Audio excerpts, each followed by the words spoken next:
नमस्कार. सखी सह्याद्रीच्या आजच्या भागात मी रश्मी आंबेडकर आपल्या सगळ्यांचं मनापासून स्वागत करते. मंडळी, कुठल्याही गोष्टीचं व्यसन हे आपल्या शरीरासाठी अत्यंत धोकादायक असतं. त्याचे परिणाम आपल्या शरीरावर दिसत असले तरी नंतर हळूहळू ते आपल्या मनावर सुद्धा व्हायला लागतात, समाजावर व्हायला लागतात, आपल्या कुटुंबावर व्हायला लागतात. म्हणजे कुठल्याही प्रकारचं व्यसन हे धोकादायकच असतं. बरं, अशीही काही व्यसनं आहेत की मुळात ते व्यसन आहे ही मानण्याची आपली मानसिकता असते का? इथूनच खरी सुरुवात होते. आज ज्या विषयावर आपण बोलणार आहोत ते ह्याच प्रकारची एक गोष्ट आहे. तंबाखू सेवन हा खरोखरच खूप गंभीर विषय आजच्या सखी सह्याद्रीमध्ये आपण हाताळणार आहोत. आजचा विषय काय आहे बघूया. आजच्या आपल्या सखी सह्याद्रीचा विषय आहे व्यसनमुक्ती, आरोग्य संपन्न जीवनाची गुरुकिल्ली. जागतिक तंबाखू विरोधी दिनानिमित्त हा कार्यक्रम जो 31 मेला जागतिक स्वरूपात पाळला जातो. त्याच्यावर वेगवेगळ्या कार्यक्रमांचं आयोजन केलं जातं आणि मुळात सगळ्यांना तंबाखूपासून दूर कसं ठेवता येईल याबद्दलचे जनजागृतीचे कार्यक्रम मोठ्या प्रमाणात जगभर आयोजित केले जातात. आपल्या कार्यक्रमातही आपण त्यावरच बोलणार आहोत आणि यासाठी 2 तज्ज्ञांना आपण निमंत्रित केलं आहे. आपल्याबरोबर आहेत डॉक्टर खिमजी गोहिल, सहाय्यक वैद्यकीय अधिकारी, लोकमान्य टिळक रुग्णालय, सायन, मुंबई. नमस्कार सर. कार्यक्रमात तुमचं मनापासून स्वागत करते. तंबाखू सेवन आणि त्याचे शरीरावर होणारे परिणाम याचे सगळे वैद्यकीय जे मुद्दे आहेत ते सर आपल्याला उलगडून सांगणार आहेत. आणि आजच्या कार्यक्रमातले आपले दुसरे तज्ज्ञ आहेत भाऊसाहेब सावंत, व्यसनमुक्ती सेवा राज्य पुरस्कार प्राप्त साहित्यिक आणि सामाजिक कार्यकर्ते. सर, तुमचंही कार्यक्रमामध्ये मनापासून स्वागत करते. सर, एकंदरीत कोणत्या प्रकारचं कार्य करतात आणि मुळात समाजामध्ये जेव्हा आपण तंबाखू विरोधी म्हणतो आहोत तेव्हा मुळात तंबाखू हे व्यसन आहे किंवा नाही याबद्दलचे सरांचे जे वेगवेगळे अनुभव आहेत त्याबद्दल सर आपल्याला सांगणार आहेत. तुमच्याही मनात काही प्रश्न असतील आणि आज जेव्हा प्रश्न विचाराल तेव्हा फक्त स्वतःसाठी नाही, कदाचित तुमच्या नातेवाईकांमधल्या कोणाला तरी हे व्यसन असेल, तुमच्या आजूबाजूचे असतील त्यांना हे व्यसन असू शकतं, तर ते सगळं आपण दूर कसं करू शकतो याबद्दल तुमचे प्रश्न आज तुम्ही आमच्यापर्यंत जरूर विचारू शकता. त्यासाठी आपले दूरध्वनी क्रमांक आहेत 24908050 2880 एसटीडी कोड आहे. मुंबई बाहेरून जी मंडळी फोन कॉल्स करणार आहेत त्यांच्यासाठी, मोबाईलच्या माध्यमातून जी फोन कॉल्स करणार आहेत त्यांच्यासाठी. आपण जेव्हा प्रश्न विचारतो तेव्हा काही गोष्टींची काळजी आपण नेहमीच घेत असतो. एकतर आजचा जो आपला विषय आहे त्या अनुषंगाने जर प्रश्न विचारलेत तर माहिती आपल्याला मिळेल आणि ह्यावर उपाय काय आहेत ते आपल्यापर्यंत पोहोचू शकतात.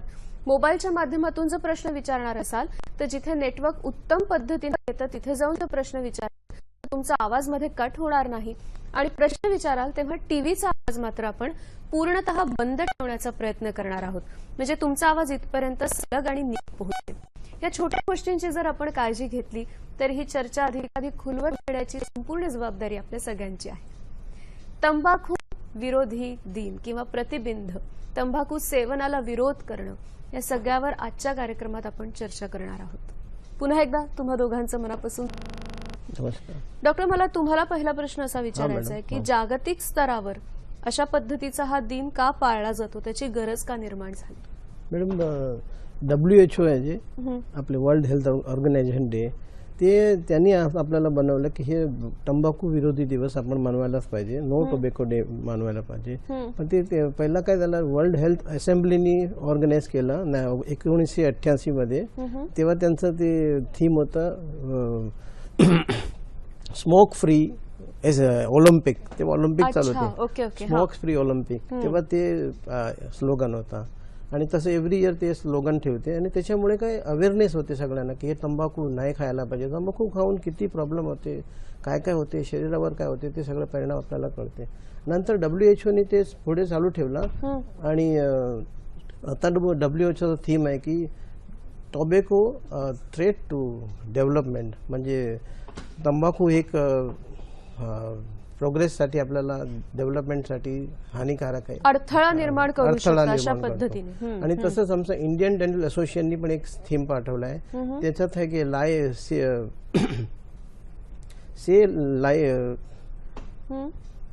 अशा वेगवेगळ्या थीम्सच्या माध्यमातून आपण त्या वर्षी कोणत्या कार्यक्रमांचं आयोजन करायचं असतं ते आपण सर्व प्रेक्षकांपर्यंत पोहोचवणार आहोतच. सर, मला तुम्हाला असं विचारायचंय की मुळात तुम्हाला हा पुरस्कार मिळालेला आहेच, पण ह्या विषयामध्ये आपण कार्य करावं किंवा ह्या पद्धतीने या विषयामध्ये आपण पुढे जाऊन लोकांमध्ये जनजागृती निर्माण करावी, का वाटलं तुम्हाला हाच विषय निवडावासा? मॅडम, त्याचं असं झालं, 20 वर्षापूर्वी आमच्या मित्राची आई आजारी होती. त्या आईला पिशवीचा कॅन्सर झालेला होता. बर. आणि मग मित्राबरोबर आईला घेऊन आम्ही मुंबईला आलो. टाटा रुग्णालयामध्ये मित्राच्या आईला ॲडमिट केलं आणि त्यांच्या वेगवेगळ्या बायोप्सी असेल, वेगवेगळ्या टेस्ट त्या कॅन्सर संबंधामध्ये झाल्या. आणि मग दिवसभर आम्ही त्या पेशंट बरोबर त्या ठिकाणी राहायचो. संध्याकाळी मी आमदार निवासाला तिथं मुक्कामी जायचो आणि पुन्हा सकाळी दिवसभर मित्राबरोबर त्या ठिकाणी आईजवळ, त्यांच्या आईजवळ थांबायचो. त्या दिवसामध्ये, त्या 4-5 दिवसामध्ये एक असा पेशंट मला त्या ठिकाणी दिसला. खरं तर टाटा रुग्णालय जे आहे मुंबईतलं, ते कॅन्सरवरती उपचार करणारं रुग्णालय आहे. आणि त्या ठिकाणी असा रुग्ण मला दिसला की त्याला जिभेचा कॅन्सर झालेला होता आणि त्याची जीभ कट केलेली होती, काढून टाकलेली होती. त्याच्यानंतर दुसऱ्या दिवशी मला असा पेशंट त्या ठिकाणी दिसला की त्याचा जो खालचा जबडा आहे तो जबडा कट केलेला होता. आणि हे दोन्ही पेशंटचे जे नातेवाईक होते त्या अक्षरशः अतिशय केविलवाणी अवस्था त्या दोन्ही कुटुंबातली झालेली होती. ते जबडा ज्या पेशंटचा कापला गेला त्याला द्रव रूपाने फ्रूट वगैरे नळीद्वारे घालत होते. आणि अतिशय त्यांच्याकडे पाहण्याची सुद्धा म्हणजे हिंमत करूनच ते दृश्य बघावं लागत होतं. कुटुंबाची अवस्था दयनीय झालेली होती. तरुण मुलगा, त्याचं नुकतंच लग्न झालेलं, आणि त्याची पत्नी विनमस्क अवस्थेमध्ये त्या ठिकाणी बसलेली. वडील, आई अक्षरशः अश्रू ढाळतात. आणि हे सगळं दृश्य पाहून मी अक्षरशः हादरून गेलो. आणि 4-5 दिवसानंतर गावाकडे गेल्यानंतर मला चैन पडेना. आणि एकटाच मी विचार करायला लागलो. मला जेवण सुद्धा त्या कालावधीमध्ये जेवण सुद्धा कमी झालं. आणि हे असं एवढं भयानक असं का होतं? आणि मला त्याच्या पाठीमागे ज्यावेळेस मी तिथल्या डॉक्टरांशी चर्चा केली तर त्यांनी सांगितलं की हे तंबाखूच्या व्यसनामुळे हे दोन्ही पेशंटला असं झालेलं आहे. आणि मग मी ते साहित्य वाचायला लागलो. व्यसनावरचं वेगवेगळे साहित्य, डॉक्टर अभय बंग असतील, डॉक्टर कल्याण गंगवाल असतील, डॉक्टर अनिल अवचट असतील, आणि या सगळ्यांचं साहित्य मी वाचलं. आणि ही तंबाखू किती महाभयंकर विष आहे याची जाणीव झाली. आणि मग याच्यासाठी आपण काय करू शकतो? मी त्यावेळेस नुकताच शिक्षक म्हणून श्री मारुतराव घुले पाटील शिक्षण संस्था भेंडा या ठिकाणी रुजू झालेलो होतो. आणि माझ्या डोक्यात सारखं विचारायचं की याच्यासाठी काहीतरी केलं पाहिजे. आणि मग मी निर्णय घेतला, हे सगळं साहित्य वाचलं. आणि मी लेखक असल्यामुळं काही लेख लिहिले, ते वर्तमानपत्रामध्ये दिले, ते प्रकाशित झाले. परंतु त्यावरही माझं समाधान झालं नाही की प्रत्यक्ष असं व्यसनमुक्तीवरती आपण चळवळ उभा केली पाहिजे, त्याच्यामध्ये काहीतरी काम सुरू केलं पाहिजे. आणि मग व्याख्यानं द्यायला मी सुरुवात केली शाळेमध्ये, गावामध्ये. आणि अशा पद्धतीने 20 वर्ष हे काम मी करतो आहे. आजपर्यंत महाराष्ट्रातल्या जवळजवळ 90 शाळापर्यंत मी गेलेलो आहे आणि हजारो विद्यार्थ्यांपर्यंत व्यसनमुक्तीचा संदेश पोहोचवलेला आहे. तुमच्या कार्याचं स्वरूप अजून कशा पद्धतीचं आहे किंवा प्रत्यक्ष काम कशा स्वरूपाचं असायला हवं ह्याबद्दल आपण बोलणार आहोतच. पहिला फोन आहे आपल्याला. भारत वाव्हळ आपल्याशी बोलतायत. नमस्कार. नमस्कार मॅडम, बोला. माझा प्रश्न असा आहे की आपण पाहतो की शहरी भागापेक्षाही ग्रामीण भागामध्ये तंबाखू सेवनाचा वापर जास्त होतो. आणि याविषयी मला अधिक नमूद करावं असतं की आपल्या महिला जे ग्रामीण भागात जास्त आहेत त्या जास्तीत जास्त तंबाखू सेवनाचा वापर करतात. तर ह्या तंबाखूमध्ये असे कुठले अपायकारक हानिकारक घटक आहेत तर ते आपल्या शरीरात इजा पोहोचू शकतात. आणि माझा दुसरा प्रश्न असा की आपण मीडियामध्ये, सोशल साईट्समध्ये, वर्तमानपत्रामध्ये नेहमी वाचतो की तंबाखू सेवनामध्ये कॅन्सर होतो. तर हे कितपत योग्य, यावर आपण खुलासा करावा. धन्यवाद. धन्यवाद सर. दोन्ही प्रश्न थेट आपल्या शरीराशी संबंधित आहेत. मुळात तंबाखूमध्ये असे कोणते घटक असतात ज्याने आपल्या शरीराला इजा पोहोचू शकते आणि त्याने कॅन्सर होतो, ह्याच्यामध्ये काय तथ्य आहे, असं त्यांचे प्रश्न आहेत. मॅडम, तंबाखूमध्ये सगळ्यात डेंजर म्हणजे सगळ्यात भारी घटक आहे ते निकोटीन आहे. निकोटीनमुळे सवय पण लागते आणि त्याच्यामुळे पण आपल्याला कॅन्सर होऊ शकते. ते डेंजरस आहे आणि कॅन्सर होते ते खरंच आहे. It is proved that cancer होते. तंबाखूमुळे कॅन्सर होतो हे आता सिद्ध झालेलं आहे, जागतिक स्तरावर हे सिद्ध झालेलं आहे. होतेच आपल्याला. पण असे तंबाखूचे कोणते वेगवेगळे प्रकार अगदी सर्रास सेवन केले जातात? तंबाखू म्हटल्यानंतर नुसता तर तंबाखू नाही, त्याचे वेगवेगळे फॉर्म्स असतात. कोणते आहेत ते? स्मोकिंग तंबाखू असते आणि स्मोकलेस तंबाखू. स्मोकिंग मध्ये आपण बिडी, सिगरेट, हुक्का, चिल्लम हे सगळं स्मोकिंग मध्ये स्मोकिंगने पण होते. आणि दुसरं चोवी आपण चू करते ना, चावतो ते तंबाखू, त्याच्यात गुटखा आहे, जर्दा आहे, ऑल ते सगळं चीज आहे ते आपल्याला हानिकारक. खाण्याचा तंबाखू आणि ते स्मोकिंग करायचं. स्मोकिंग मध्ये पण ते डेंजरस आहे आणि खाण्याचं पण डेंजरस आहे. बरोबर आहे. दोन्ही बाजूनी ते नुकसानकारकच आहे. सावंत सर, ग्रामीण भागामध्ये आपलं काम खूप मोठं आहे आणि तिकडे स्त्रियांचं प्रमाण सुद्धा तंबाखू सेवनाचं हे सुद्धा तसं बघायला गेलं तर बऱ्यापैकी जास्त आहे. तर त्यांचा प्रश्न तोच होता की अशा पद्धतीने स्त्रियांचं प्रमाण, त्याच्याबद्दल तुम्ही काय सांगाल? बरोबर आहे त्यांचा प्रश्न. कारण शहरी आणि ग्रामीण भागामध्ये जर आपण पाहिलं तर शिक्षणाचं प्रमाण ग्रामीण भागामध्ये महिलांमध्ये तर खूपच कमी आहे आणि महिलांना वाचता येत नाही. आता अक्षरशः तंबाखूच्या पुडीवरती शासनाने एक कंपल्शन केलेलं आहे की त्याच्यावरती एक कॅन्सर झालेल्या रुग्णाचं चित्र छापायचं. अच्छा. म्हणजे साधारणपणे त्या पॅकिंगचा जो भाग आहे त्याच्यापैकी 50% भागावरती ते चित्र छापायचं आणि त्याचप्रमाणे त्याच्यावरती वैधानिक इशारा लिहायचा की धूम्रपान केल्याने किंवा तंबाखू सेवन केल्याने कर्करोग होतो. हे प्रादेशिक भाषेमध्ये लिहायचं आणि इंग्रजीमध्ये लिहायचं. हे कंपल्शन केलेलं आहे कायद्याने. परंतु ग्रामीण भागातल्या महिलांना वाचता येत नाही. किमान चित्र पाहून तरी त्यांनी हे त्याच्यापासून मुक्त व्हायला पाहिजे. परंतु मुळात त्या तंबाखूमध्ये काय घटक आहेत हेच त्यांना माहिती नाही. डॉक्टरने आता सांगितलं की निकोटीन हा त्यातला विषारी घटक आहे आणि तो किती विषारी घटक आहे हे त्यांना माहिती नाही. आणि साधारणपणे ह्या ग्रामीण भागातल्या महिला म्हणजे शेतामध्ये काम करणारे असतील, ऊसतोड करणारे असतील, वीटभट्टीवरती काम करणारे असतील, एक विरंगुळा म्हणून म्हणजे ते व्यसन समजतच नाही की आपण हे तंबाखू खातो आणि त्याच्यापासून आपल्याला असं दुष्परिणामाला सामोरं जावं लागेल याचं काहीही भान त्यांच्यामध्ये नसतं. म्हणजे सगळ्यात महत्वाची गोष्ट त्यांचं अज्ञान.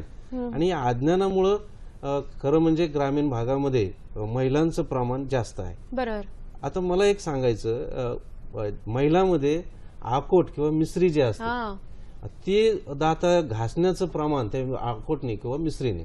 आता काही महिला काय करतात, ती आकोटची पुडी दुकानातून आणल्यानंतर ती भाजून घेतात आणि नंतर मिश्री म्हणून त्याचा वापर करतात.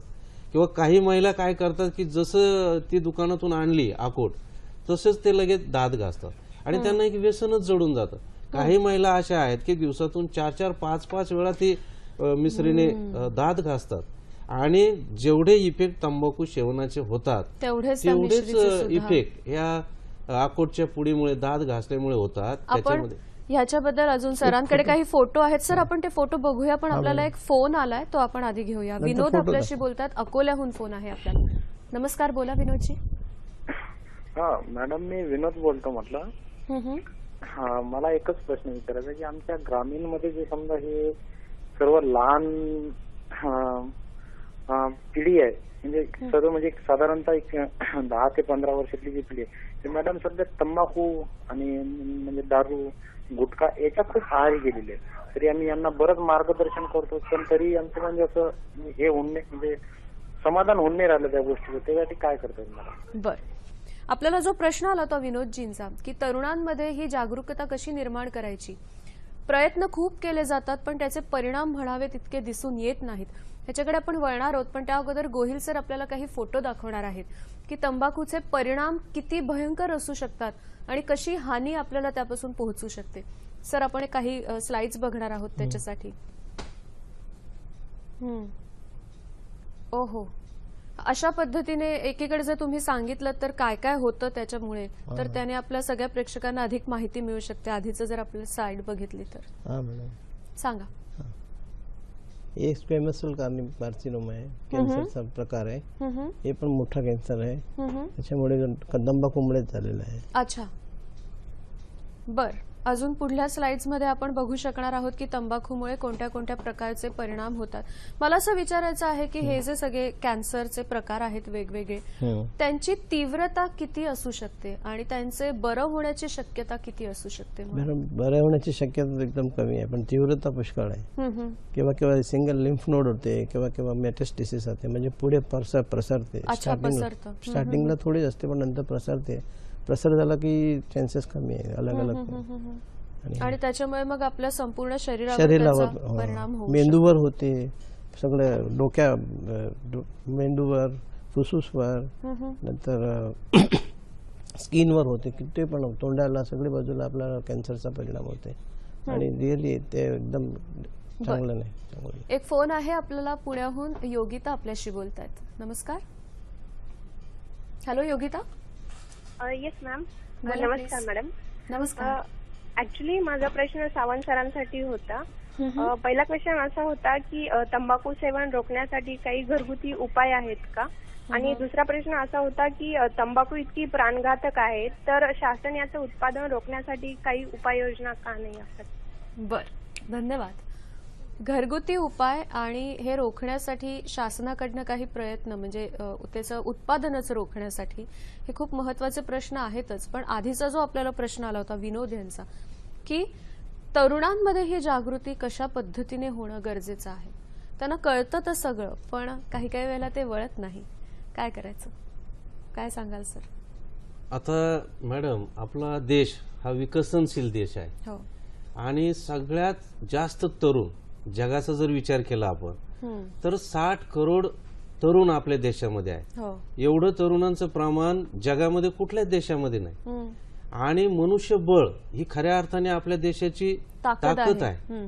आणि ही ताकद अशा पद्धतीने जर लयाला गेली तर देशाचं खूप मोठं नुकसान होत असतं.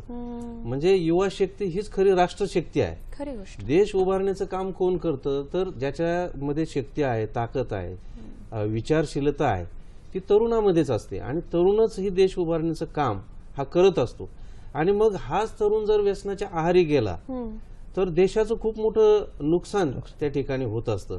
आणि मग हे नुकसान टाळण्यासाठी त्याला जनजागृती किंवा व्यसनमुक्तीची चळवळ जी आहे ती तळागाळापर्यंत नेऊन पोहोचवण्याचं काम करणं हे अतिशय महत्वाचं आहे. आजही सुशिक्षित तरुणांना सुद्धा आपण व्यसन करतोय आणि याचे दुर्गामी परिणाम, दुष्परिणाम आपल्याला भोगावे लागतील हेच माहिती नाही. आता जर आपण पाहिलं तर शाळकरी जी मुलं आहेत, म्हणजे विद्यालयात शिकणारी, माध्यमिक विद्यालयामध्ये शिकणारी मुलं, 30% माध्यमिक विद्यालयातले विद्यार्थी हे व्यसन करतात. आणि 40 ते 45% महाविद्यालयीन जे विद्यार्थी असतात ते विद्यार्थी धूम्रपान करतात, तंबाखूचं सेवन करतात. आणि मग अशा पद्धतीने उमेदीचा जो काळ असतो त्या उमेदीच्या काळामध्येच त्यांना असं व्यसन लागतं. आणि 30-40 वर्ष अशा पद्धतीने त्यांनी जर व्यसन केलं तर निश्चित स्वरूपामध्ये त्याचे शारीरिक, मानसिक, कौटुंबिक, सामाजिक, राष्ट्रीय हे सगळेच परिणाम त्या कुटुंबाला भोगावे लागतात, समाजाला भोगावे लागतात आणि राष्ट्राला सुद्धा ते भोगावे लागतात. कारण खूप मोठं एक शक्ती राष्ट्राची त्या ठिकाणी दुर्बल होते. परिणाम त्यांच्या शरीरावर, मनावर तुम्ही म्हणालात तसे होत असतात. एक फोन घेऊया आणि मला तुमचा अनुभव सर विचारायचा आहे की सायन रुग्णालयामध्ये सुद्धा अशा तरुणांचं प्रमाण हे किती आहे, रुग्ण म्हणून येणाऱ्यांचं, त्याच्याबद्दल आपण बोलूया.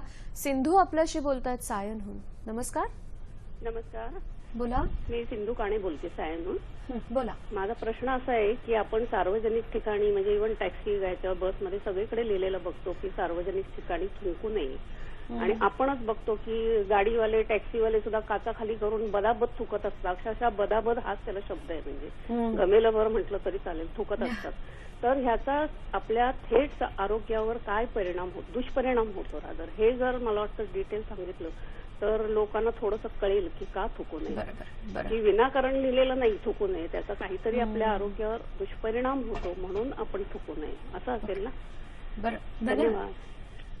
थुंकू नये हा सुद्धा एक खूप महत्वाचा भाग आहे. विशेष करून तंबाखू, तुम्ही तंबाखूचे जे वेगवेगळे प्रकार सांगितले, तर ह्या थुंकण्याचा सुद्धा इतरांवर परिणाम होऊ शकतो. त्यांच्या आरोग्यावर काय परिणाम होऊ शकतो? मॅडम, थुंकते आपण देशाला, त्याच्यात बॅक्टेरिया असते, त्याच्यात सगळं खराब चीज असते, त्याच्यामुळे दुष्परिणाम होऊ शकते. ते पडून सडून जाते, त्याच्यातून वास पण येऊ शकते आणि बॅक्टेरिया त्याचे मल्टिप्लाय होते. म्हणून नाही थुकायचं ते बरोबर आहे, पण आता त्याच्यासाठी आपलं सगळं मला वाटतं ही जाणीव प्रत्येकामध्ये निर्माण होणं हे फार गरजेचं आहे. असं विचारायला पाहिजे की आपण थुकायला नाही पाहिजे. बरोबर. आणि मॅडम, थुकण्यामुळं हे तर आजार प्रसार होताच, डॉक्टरने सांगितलं. म्हणजे समाजामध्ये हे आजाराचं प्रसारण ते कुठेही थुंकतात लोक, अगदी सार्वजनिक ठिकाणी, रेल्वे स्टेशन असतील, कुठेही जिथे जागा मिळेल तिथे. हा, परंतु जो थुंकतो ना माणूस, त्याच्यामध्ये ती जी लाळ असते आता हे लाळेचं फंक्शन आपल्याला माहिती आहे, चयापचयाचं काम ही लाळ करत असते. म्हणजे आपण अन्न जे खातो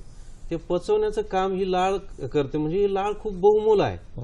आणि एक मनुष्य जर तो दिवसभरामध्ये 2 तंबाखूच्या पुड्या जर खात असेल तर त्याची जवळजवळ 500 ग्रॅम लाळ ही वाया जाते. हो, आणि त्याला मग पोटाचे आजार वगैरे होतात, भूक मंदावते किंवा पोटाचे वेगवेगळे विकार त्या ठिकाणी होतात. म्हणजे वैयक्तिक त्याचंही नुकसान होतं आणि समाजाचं सुद्धा होतं. सर, मी मगाशी जे तुम्हाला विचारणार होते की तुमच्या रुग्णालयामध्ये अशा पद्धतीने तंबाखू किंवा तंबाखूजन्य पदार्थांचं सेवन करणारे तरुण, त्यांचं प्रमाण किती आहे? त्याने थोडं भीती वाटेल असं प्रमाण आहे? काय सांगाल तुम्ही? 40-60% येते. 40 to 60% हे सगळे तरुण येतात. मग तुमच्याकडून त्यांना जनजागृतीचे काही प्रयत्न किंवा थोडेफार सांगणं होतं का? आम्ही समजवतो, सांगतो, किती पेशंटला सांगतो की त्यांना सांगतो, पण त्याच्यापासून थोडे ऐकते, थोडे नाही ऐकते. किंवा तुम्ही रेल्वेमध्ये गेलो, तुम्ही कोणी तरुण असं खात असेल त्यांना सांगतो की खाऊ नको, ते डेंजरस आहे. कोण ऐकते, कोण असं इमिजिएटली फेकून देतो. आणि असं मला वाटतं की नाही आपण काहीतरी केलं आणि कोणाचं भलं केलं, असे डेंजरस आहे ते. म्हणजे हॉस्पिटल्स कडनं सुद्धा अशा पद्धतीने प्रयत्न चालू केले जातात की अशा प्रकारचं व्यसन. आमच्याकडे PSM डिपार्टमेंट आहे, ते प्रिव्हेंटिव्ह सोशल मेडिसिन, ते पण समजवते त्यांना. टी एडिक्शन सेंटर आहे, ते पण समजवते. बरं, एक फोन आहे. डॉक्टर दीपाली काळे आपल्याशी बोलतायत पेडरहून. नमस्कार. Hello doctor Deepali. माझा असा प्रश्न आहे की आपण जेव्हा व्यसनाधीनता वगैरे म्हणत असतो तेव्हा एक माणूस कोणते व्यसन करत असतो आणि तो त्याच्यात आनंद घेत असेल, त्याला घेऊ दे, त्याला जीव दिला त्याने तरी हरकत नाही. पण कारणाशिवाय बाकीच्या लोकांची ससे होलपट होते ना. सिगरेट ओढणारा एक माणूस असेल, बाजूच्या 100 माणसांना त्याचा त्रास होत असतो कारणाशिवाय. मग त्याच्यात लहान मुलं असतील, आजारी माणसं असतील, म्हणजे निष्पाप लोक त्याच्यात भरडली जातात. दुसरी गोष्ट म्हणजे आता जे पार्ट्या केल्या जातात ना, त्यांना एक छान सिम्बॉल, स्टेटस सिम्बॉल आलेला आहे. 31 डिसेंबरला टीव्हीवरून, पेपरमधून दाखवलं जातं की नाही पार्ट्या करणार आहेत ना, मग पोलिसांनी त्यांच्या मागे जायचं का, तर त्यांना सिक्युरिटी पुरवायला. त्यावेळेला त्या बायका 31 डिसेंबरला रात्रभर बाहेर असतात, त्यांना कोणी बोलत नाही आणि पोलिसांचे बळ फुकटचं त्याच्यासाठी वापरायचं. दुसरी गोष्ट म्हणजे त्याच्यासाठी कुठला कायदा असा आहे का. तिसरी गोष्ट म्हणजे आता 2 दिवसापूर्वी रेल्वे पोलिसांनी दारुड्यानं हटकलं आणि त्यांनी मारहाण केली रेल्वे पोलिसांना. तर त्याच्यावरती कुठली हे घेतली, कोणी ऍक्शन घेतली? कोणी ऍक्शन घेतलेली नाही. म्हणजे व्यसन करणारा कोणतरी एक आहे आणि बिचारा भोगणारा तिसरा आहे. तर फारच पोटतिडकीने या सगळ्याबद्दल बोलता आहात. या सगळ्याबद्दल आपण आपल्या सरांना विचारणार आहोतच. पॅसिव्ह स्मोकिंग, हा मॅडम, त्याच्याबद्दल सर काय सांगाल? सेकंड हँड स्मोकिंग पण सांगू शकतो आपण. जे स्मोक करते ते स्वतः बिडी हातमध्ये घेतो, सिगरेट घेऊन ओरडून करतो आणि त्याला माहिती आहे की किती आतमध्ये घ्यायचं आणि किती सोडायचं. पण मॅडम पेसिव्ह स्मोकिंग नाही तर सेकंड हँड स्मोकिंग म्हणते ना, ते अननोइंगली करते. त्यांना धुवा आतमध्ये जातो, ते घेतो आणि ते काढायला त्यांना कळत नाही, ते आतमध्ये जातो. That is smoking. Passive smoking या सेकंड हँड स्मोकिंग म्हणते ते डेंजरस आहे. ते त्याच्यामुळे पण प्रॉब्लेम होते. म्हणून जे स्मोक करते त्यांना पण, त्यांच्या नातेवाईकला, त्यांच्या आजूबाजूला राहण्याला सगळ्यांना तकलीफ आहे, त्याचा त्रास होऊ शकतो. त्यांचा जो मुद्दा होता की वैयक्तिक आनंदासाठी आम्ही व्यसनं करतो आणि ही जी थोडीशी बेफिकिरीची वृत्ती आहे सर, त्याने अजून एक मुद्दा असा मांडला की हल्ली एक स्टेटस सिम्बॉल म्हणून सुद्धा या सगळ्या गोष्टीकडे पाहिलं जातं. तर हे मुळात किती धोकादायक आहे. म्हणजे आपण कुठला प्रवास नेमका करतोय या सगळ्यात? आता मॅडम, पूर्वीच्या काळामध्ये जे व्यसन करायचे लोक ते चोरून करायचे. म्हणजे कोणी ज्येष्ठ आजूबाजूला नाही किंवा घरातलं कोणी, आपल्या कुटुंबातला व्यक्ती कोणी नाही, कुठंतरी जाऊन मग चोरून व्यसन हे करायचे. परंतु हल्ली काय झालेलं आहे की हल्ली ही चंगळवादी संस्कृतीमुळे उघड हे व्यसन केले जातात. सार्वजनिक ठिकाणी कायद्याने बंदी असताना सुद्धा त्या ठिकाणी हे व्यसन केली जातात. आता डॉक्टरनी सांगितलं सेकंड हँड स्मोकिंग. आता याच्यामध्ये मॅडम, जो मनुष्य सिगारेट ओढतो किंवा विडी ओढतो त्याचा तो धूर जो असतो तो 30% धूर तो आत शोषून घेतो आणि 70% धूर बाहेर टाकतो. आणि हे 70% धुराचा दुष्परिणाम, त्याला सेकंड हँड स्मोकिंग आपण म्हणतो, त्याचे जेवढा विडी ओढणारा मनुष्यावर होतात, सिगारेट ओढणाऱ्या मनुष्यावर होतात, तेवढ्याच आजूबाजूच्या लोकांवरती सुद्धा होतात. बरोबर आहे. 31 मे जागतिक स्तरावर एक वैशिष्ट्यपूर्ण दिन म्हणून पाळला जातो.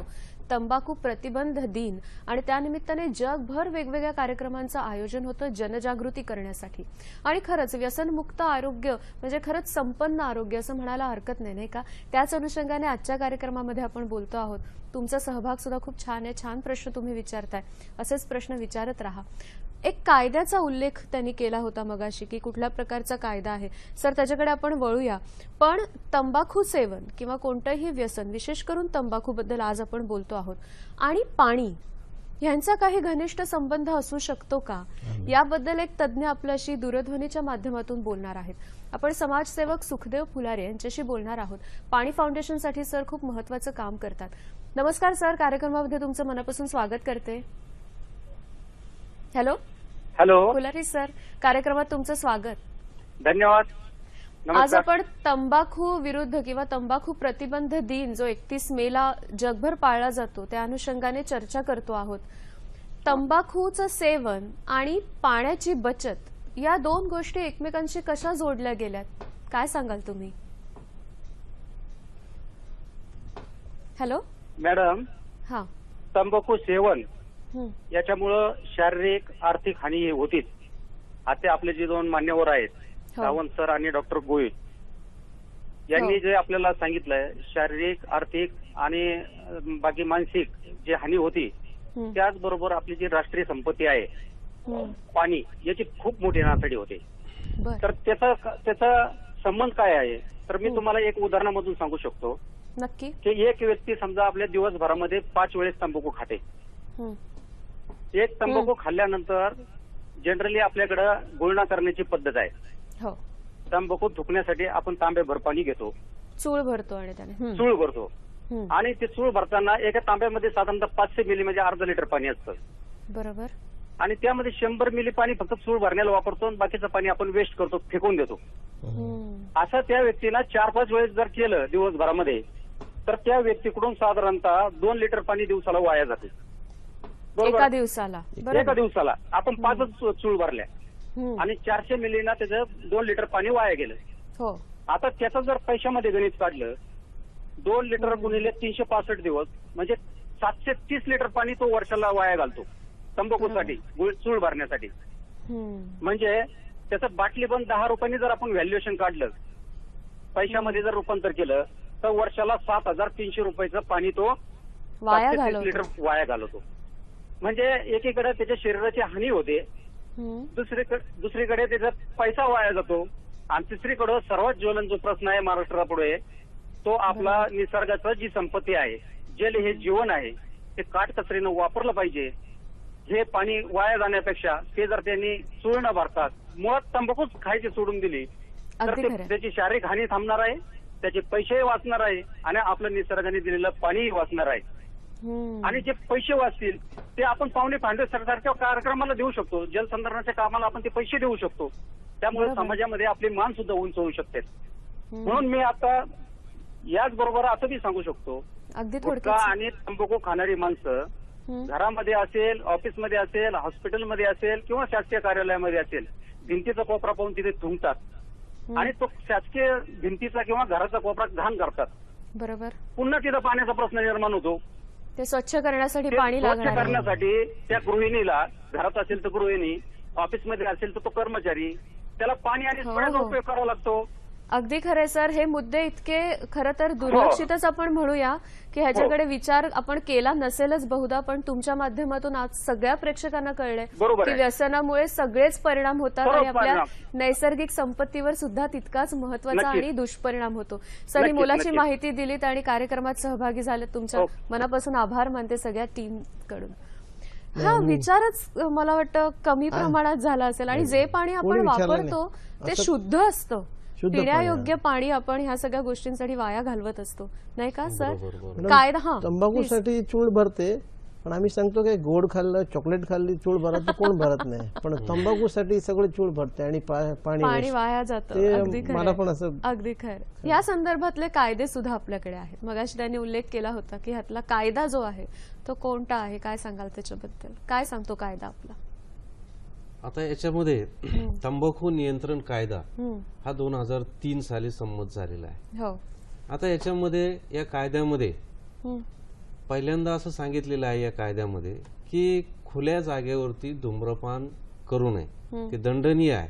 त्याला जागेवरती 200 रुपये दंड करण्याचा अधिकार त्या ठिकाणी जे अधिकारी असतील, म्हणजे सरकारी ऑफिस असेल किंवा विमानतळ असेल किंवा रेल्वे स्टेशन असेल, तिथल्या अधिकाऱ्याला हे अधिकार दिलेले आहे 200 रुपये जागेवर दंड करण्यासाठी. त्याच्यानंतर 2008 साली खुल्या जागेवर सुद्धा धूम्रपान करू नये अशा पद्धतीचा कायदा झाला. म्हणजे स्टेडियम असेल, नाट्यगृह असेल, उघडे जे सार्वजनिक नाट्यगृह वगैरे, तर अशा ठिकाणी सुद्धा धूम्रपान करू नये असा कायदा झालेला आहे. त्यानंतर 18 वर्षाखालील जे मुलं आहेत त्यांना हे तंबाखूजन्य पदार्थ विकायचेच नाही आणि त्या 18 खालील वयोगटातील व्यक्तीने ते सेवन करायचे नाही, बरोबर, आणि ते विकायचे सुद्धा नाही. असं जर असेल तर ते आढळलं तर त्या व्यक्तीला सुद्धा दंड होऊ शकतो. तिसरं म्हणजे ज्या शैक्षणिक संस्था आहेत त्या शैक्षणिक संस्थेच्या सर्व बाजूने 100 मीटर पर्यंत कुठल्याही तंबाखूजन्य पदार्थाची विक्री करता येत नाही, बरोबर. त्याच्यानंतर कुठल्याही प्रकारची तंबाखूजन्य पदार्थाची प्रत्यक्ष अप्रत्यक्षपणे ही जाहिरात करायची नाही अशा पद्धतीचा सुद्धा कायदा आहे. आणि आणखी एक कलम त्याच्यामध्ये आहे की तंबाखूचं जे वेष्टन आहे त्या वेष्टनावरती साधारणपणे 50% भागावरती ते चित्र कर्करोग होतो तंबाखू खाल्ल्याने किंवा धूम्रपान केल्याने हे स्पष्ट अक्षरामध्ये लिहायचं आणि 50% भागावरती ते सगळं चित्र डकवून त्याच्यावरती वैधानिक इशारा त्या ठिकाणी लिहायचा आणि तो 2 भाषेमध्ये लिहायचा, इंग्रजी भाषेमध्ये आणि त्याची विक्री प्रादेशिक भाषेमध्ये, म्हणजे त्याची विक्री ज्या ज्या ठिकाणी होणार आहे अशा त्या भाषेमध्ये ते लिहायचं आहे. म्हणजे एवढं सगळं शासनाने सगळे कायदे केलेले असताना सुद्धा सर्रासपणे हे सारे कायदे मोडले जातात. आणि याच्यावरून आपल्या असं लक्षात येतं की कोणतीही गोष्ट असेल ती कायद्याने बदलत नाही. आता हुंडा स्वयंप्रेरणा हे फार स्वयंप्रेरणा लागते. आता हुंडाबंदीचा कायदा किती दिवसापासून आहे तरी हुंडा घेतला जातो, दिला जातो. आणि आजही आपण पाहतो की सार्वजनिक ठिकाणी दारू पिऊन त्या ठिकाणी शांततेचा भंग केला तर शिक्षा आहे, परंतु असं होत नाही. आणि म्हणून ही कायद्याची अंमलबजावणी बरोबर लोकांचं प्रबोधन, मतपरिवर्तन झालं पाहिजे असं मला महत्वाची गोष्ट आहे. असेल ना तर ते फोटो बघून मागते.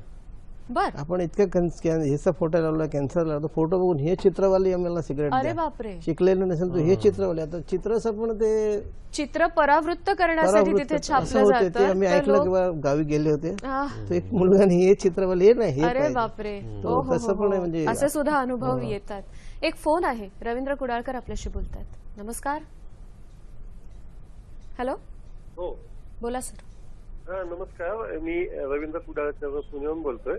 माझा प्रश्न भाऊसाहेब सावंत साहेबांना आहे. प्रश्न असा आहे की सध्या अनेक व्यसनमुक्ती केंद्र काम करत असतात, पण व्यसनी व्यक्तीने चांगल्या दर्जेदार व्यसनमुक्ती केंद्राचा शोध कसा घ्यावा. आणि दुसरा प्रश्न असा आहे की काही व्यसनी लोक हे परिस्थिती नसते, गरीब असतात, अशांसाठी कमी दरामध्ये किंवा समाजसेवी भावनेने काम करणारे व्यसनमुक्ती केंद्र मदत करू शकतात का त्यांना. धन्यवाद. बर, धन्यवाद.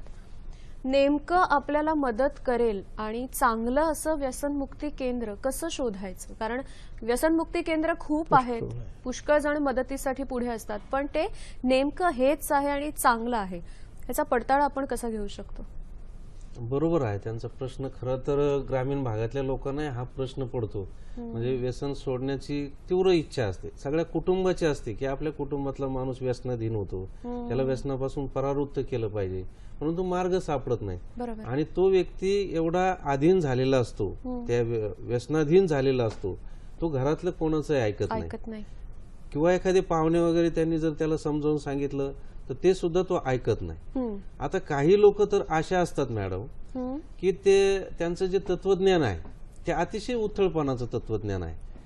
काही व्यक्ती असे म्हणतात की माणसाला जीवन एकदाच आहे आणि मग ह्या व्यसनातून जर आनंद मिळत असेल तर तो का घेऊ नये, एक ना एक दिवस तर मरायचंच आहे. परंतु हा व्यसनी व्यक्ती व्यसनाधीन झाल्यानंतर त्याच्या पाठीमागे कुटुंबाचे किती हाल होतात त्याचा तो विचार करत नाही. हे सगळं उथळ तत्वज्ञान आहे. आणि क्षणिक आनंद मिळतो, व्यसनापासून एक क्षणिक आनंद मिळतो, पण त्याचे दूरगामी परिणाम त्याला, कुटुंबाला, समाजाला, सगळ्याला भोगावे लागतात. बरोबर. आणि म्हणून अशा व्यक्तीला व्यसनमुक्ती केंद्रामध्ये घेऊन गेलं पाहिजे. आता डॉक्टर अनिल अवचट यांचं पुण्याला अतिशय चांगलं व्यसनमुक्ती केंद्र आहे. अतिशय डॉक्टर सेवाभावी पद्धतीने ते चालवतात. मुक्तांगण या केंद्रामध्ये सुद्धा आपण जाऊ शकतो. अहमदनगर जिल्ह्यामध्ये राहुरी या ठिकाणी सुद्धा भाऊसाहेब येवले नावाचे सामाजिक कार्यकर्ते आहेत. ते सुद्धा चांगल्या पद्धतीने व्यसनमुक्ती केंद्र चालवतात. डॉक्टर अभय बंग आहेत, ते सुद्धा चांगल्या पद्धतीने व्यसनमुक्ती केंद्र चालवतात. महाराष्ट्रामध्ये अनेक व्यसनमुक्ती केंद्र आहेत. आपण नेटवर पाहिलं तर त्याच्यावरून आपल्याला ती माहिती, विश्वासार्हता कळू शकते जर आपण ती माहिती नीट बघितली, किंवा कशा कशा पद्धतीने तिकडे व्यसनापासून दूर ठेवलं जातं. वेगवेगळे उपक्रम सुद्धा त्यानिमित्ताने तिकडे केले जातात. सर, मला गोहिल सर तुम्हाला असं विचारायचं आहे की मुळात या व्यसनांमुळे, विशेष करून तंबाखूच्या व्यसनामुळे आपल्या तोंडावर म्हणा किंवा आपल्या इतर शरीरावर जे परिणाम होतात त्याची लक्षणं काय असतात? काय काय नेमकं होतं शरीरावर? चट्टे पडणं वगैरे अशा कोणत्या कोणत्या गोष्टी आहेत? देवानी हे पण तंबाखू खायला लागला की काय खाल्लं, तर देवानी स्पेशल चान्स दिलाय. सगळ्यात पहिले तंबाखू खाल्लं की आपली जी चमडी म्हणजे होठाची जी असते ना हिरडी, ते रफ व्हायला लागते. अच्छा. आणि एक लाल रंगचा चट्टा देतो. बर. म्हणजे देव आपल्याला सांगते की रेड सिग्नल, स्टॉप इट, पण तरी चालू ठेवते. नंतर अजून एक चान्स देतो देव आणि आपल्याला व्हाईट पेज देतो, पांढरा होतो, त्याचा पांढरा होतो आणि थोडं रफ व्हायला लागते.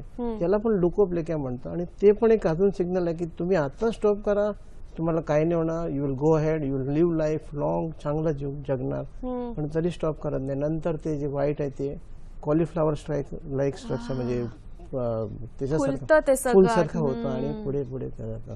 असे आहे. मेंदूवर इफेक्ट होते. निकोटीनमुळे मेंदूचं जे आहे ना ते पण प्रॉब्लेम होते. निकोटीन पटकन पोचते आणि किक देते. बरोबर. किक आवडते त्यांना, मग थोडी वेळ राहते, नंतर परत नीरस होऊन जाते, मुडी होऊन जाते आणि नंतर परत ते, आणि मग परत निकोटीनचं सेवन केलं जातं, पुन्हा तो एक मूड तसाच चांगला राहण्यासाठी. ते बिकम चेन स्मोकर. एक घेतली, दोन घेतली. तंबाखूचं पण ते आहे. टेस्ट बड पण निघून जाते आणि त्याच्यामुळे जेवणचं चव नाही राहते, म्हणजे जेवण पण कमी होत नाही. आणि कमी जेवण होते म्हणून परत ते तंबाखू, सगळं एकमेकावर विशेष सायकल आहे मॅडम. रिअली सगळ्यांनी असं तंबाखू सोडायला पाहिजे. पण आता निकोटीन किती भयानक आहे म्हणजे डॉक्टरांनी तर सांगितलं, परंतु ग्रामीण भागातल्या लोकांना सुद्धा एक प्रयोग करता येईल मॅडम. अच्छा. तंबाखू खाऊन जे थुंकी असते, ती थुंकी जळवा नावाचे जे कीटक असतात, ते जळवा नावाच्या कीटकावर जर थुंकलं, जळवा, हो, ते मरतात. त्या इतकं विषारी, एवढं विषारी आहे. आणि अमेरिकेमध्ये 2 शास्त्रज्ञांनी एक प्रयोग केला. तो प्रयोग असा होता की त्यांनी तंबाखू जाळली आणि त्याची काजळी जी धरली असेल आणि ती काजळी उंदरांच्या पाठीवरती चोळली आणि काही दिवस निरीक्षण केलं, तर त्यांच्या असं लक्षात आलं की ज्या उंदरांच्या पाठीवरती ही काजळी चोळलेली आहे त्या उंदरांना त्वचेचा कॅन्सर झालेला आहे. एवढं ते भयानक निकोटीन आहे. आणि ही सगळी भयानकता ग्रामीण भागातल्या लोकांना तर माहिती नाही, परंतु शहरातल्या लोकांना सुद्धा याची भयानकता माहित नाही. तर हे जे निकोटीन आहे मॅडम, खरं म्हणजे निकोटीन हे कीटकनाशक तयार करण्यासाठी वापरतात गोष्ट, आणि हेच लोकांना माहित नाही. ते का आपण डायरेक्ट खातो, ते शरीरामध्ये घेतो. म्हणजे किती मोठं अज्ञान आहे आपलं की निकोटीन बद्दल आपल्याला काही माहितीच नाही. सर, पण ह्या सगळ्यामध्ये मुळात फोटो दाखवूया आपण थोड्या वेळाने एक मुद्दा फक्त थोडासा डिस्कस करायचा की ह्या सगळ्यामध्ये तंबाखूला मुळात व्यसन मानलंच जात नाही. हाच मुख्य मुद्दा आहे का? किंवा काही वेळेला असं होतं की एखाद सिगरेट ओढल्याशिवाय माझी पुढची कामं होत नाही, तंबाखू खाल्ल्याशिवाय माझा दिवस चांगला जात नाही, हे जे अवलंबून राहणं आहे हे खूप, हो जरूर, हे खूप डेंजरस आहे. पोस्टमॉर्टम करते ना जे मुलं, पोस्टमॉर्टम, ते लोक म्हणते जिथपर आम्ही तंबाखू ठेवत नाही मी पोस्टमॉर्टम करू शकतो. म्हणजे तंबाखूची वासमुळे ते वास येत नाही असं सांगून, म्हणजे त्यांना कारण पाहिजे, काही पण करायला कारण पाहिजे. आम्ही पोस्टमॉर्टम करतो, आम्हाला तंबाखू पाहिजे, आम्ही पोस्टमॉर्टम करतो, तंबाखू पाहिजे. हे अवलंबून राहणं खूप धोकादायक वाटतं का सर तुम्हाला? किंवा त्याच्यावरचे आता जे घरगुती उपाय मगाशी विचारले होते ते काय असू शकतात? बरोबर आहे, कारण ज्यावेळेस माणूस व्यसनी बनतो, दिवसातून एखादा विडा तो तंबाखूचा घेत असेल सुरुवातीला, एक तर तंबाखू जो पहिल्यांदा तंबाखू खातो ना, पहिल्यांदा तंबाखू खाल्ल्यानंतर अनुभव अतिशय वाईट असतो.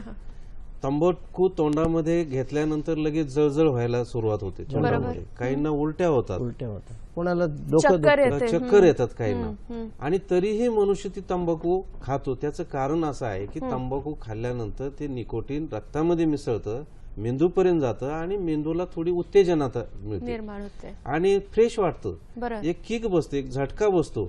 आणि हा तात्पुरता असतो, क्षणिक असतो, परंतु ती मेंदूला सवय होऊन जाते आणि मेंदू मागणी करतो.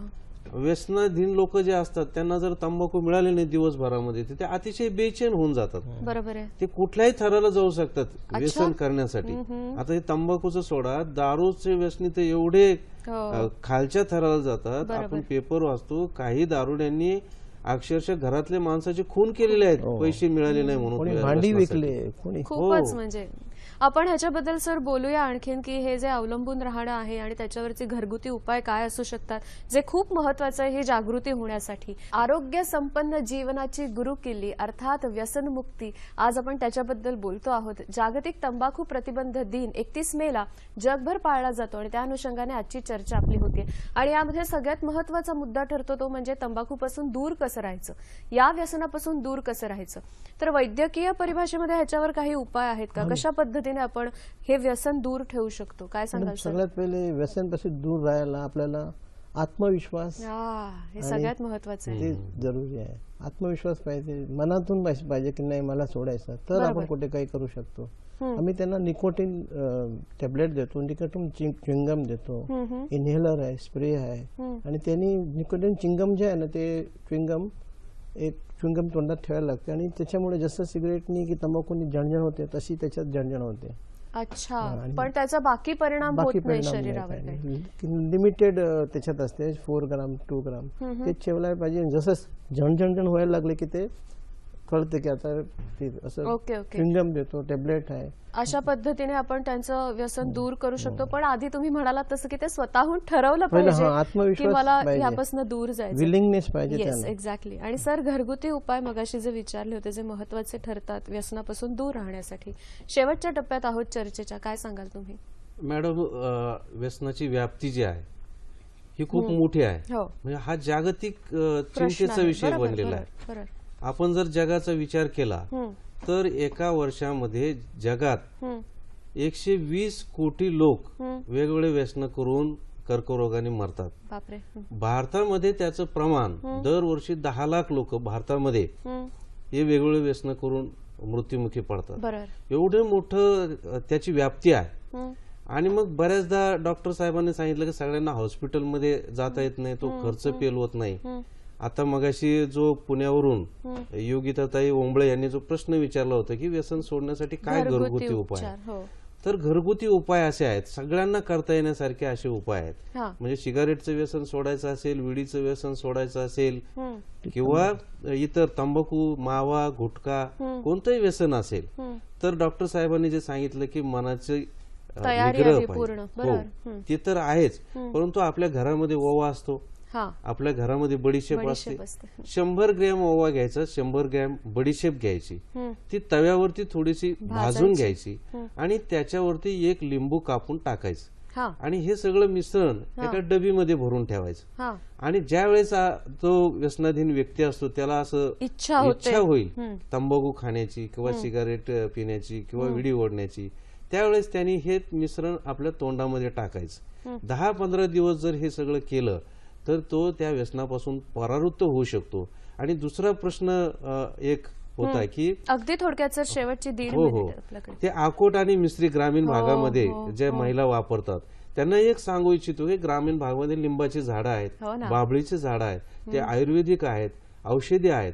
लिंबाच्या काडीनं जर दात घासले तर ही मिश्रीचं व्यसन सुद्धा आणि आरोग्य सुद्धा आपलं चांगलं राहू शकतं, खूप चांगल्या पद्धतीने राहू शकतं. खूप मोठा खरं तर विषय आहे आणि जितकी चर्चा होईल तितकी कमीच आहे. पण आजच्या या एका तासामध्ये या 2 तज्ञांनी आपल्याला अधिकाधिक माहिती देण्याचा प्रयत्न केला. कसा वाटला आजचा कार्यक्रम आणि आपले इतरही कार्यक्रम कसे वाटतात आमच्यापर्यंत जरूर येऊ द्या. त्यासाठी माध्यमं सुद्धा आपल्याकडे आहेत. तुम्ही फेसबुक पेजला व्हिजिट करू शकता किंवा आम्हाला तुम्ही ईमेल सुद्धा पाठवू शकता. www.facebook.com/sakhisayhadri.dd sakhisayhadri@gmail.com हा आपला ईमेल आयडी आहे. आणि आता आपले कार्यक्रम तुम्ही युट्यूबवर सुद्धा बघू शकता. www.youtube.com/sakhisayhadri. आज रात्री 11 वाजता तुम्हाला या कार्यक्रम पुन्हा एकदा बघता येणार आहेच. पण समजा आज सुद्धा बघता आला नाही तर युट्यूबच्या माध्यमातून तुम्ही नंतर तो पुन्हा बघू शकता. तुम्ही दोघंही कार्यक्रमामध्ये सहभागी झालात आणि छान माहिती दिलीत. तुमचे मनापासून आभार मानते दूरदर्शनच्या वतीने. आणि आपल्या इतर तुम्ही आम्हाला खरं तर संधी दिली. म्हणून आम्ही तंबाखू विरोधी दिनाच्या निमित्ताने तुम्ही आम्हाला या ठिकाणी बोलवलं. दोघांच्या वतीने मी दूरदर्शनच्या आभार मानतो. धन्यवाद. धन्यवाद. नव्या कार्यक्रमात नव्या विषयासह पुन्हा भेट होणार आहेच. आज मात्र आपण इथेच थांबतोय. नमस्कार.